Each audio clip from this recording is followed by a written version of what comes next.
Okay, so these three conclusions, these three observations which Thomson made were for a particular frequency, particular light frequency, particular light wavelength. Okay, so for basically for a light wavelength for which they observed a photoelectric effect. That is, they observed this increased photoconductivity. Okay, and but they also measured this stopping potential as a function of frequency. Okay, so here these measurements are for a particular frequency. Okay,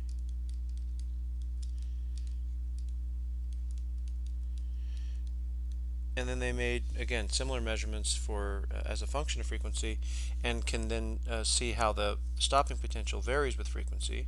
And what they found was that the stopping potential, the magnitude of the stopping potential V naught depends linearly on the light frequency. Okay, so as the light frequency increases, then they have to increase the stopping potential in order um, to obtain zero current. Remember, the stopping potential is the voltage that the reverse voltage on the electrodes that causes which makes the current go to zero because it turns the electrons around so that they can't actually get to the second electrode. Okay, and that potential, that voltage, depends linearly on the frequency, and furthermore, there's a minimum frequency for the light below which there's no photoelectric effect observed at all. So this is a minimum frequency, so that means a maximum wavelength.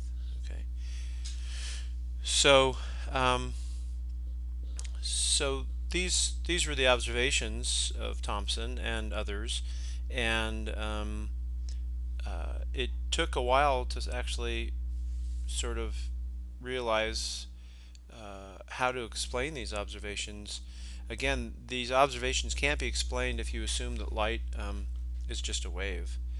And so it took until 1905 when Albert Einstein um, sort of put it all together.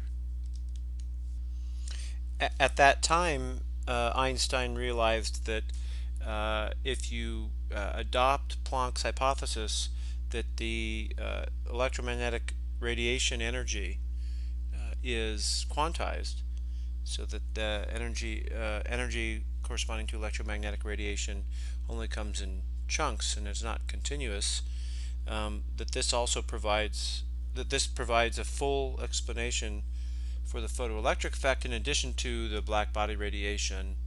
Um, so Einstein sort of didn't do these experiments, but he explained this, as we're going to see. And actually, this is the work that he won a Nobel Prize for, not for his work on special relativity, interestingly.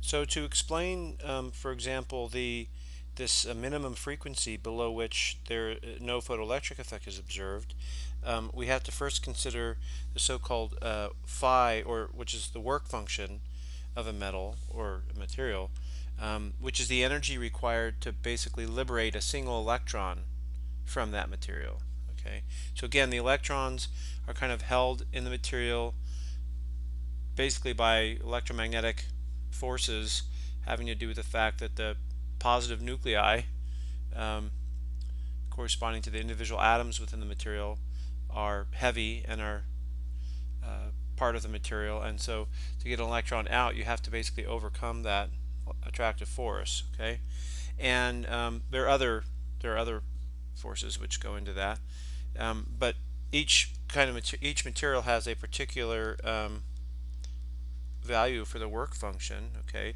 so for example, sodium is 2.2 electron volts.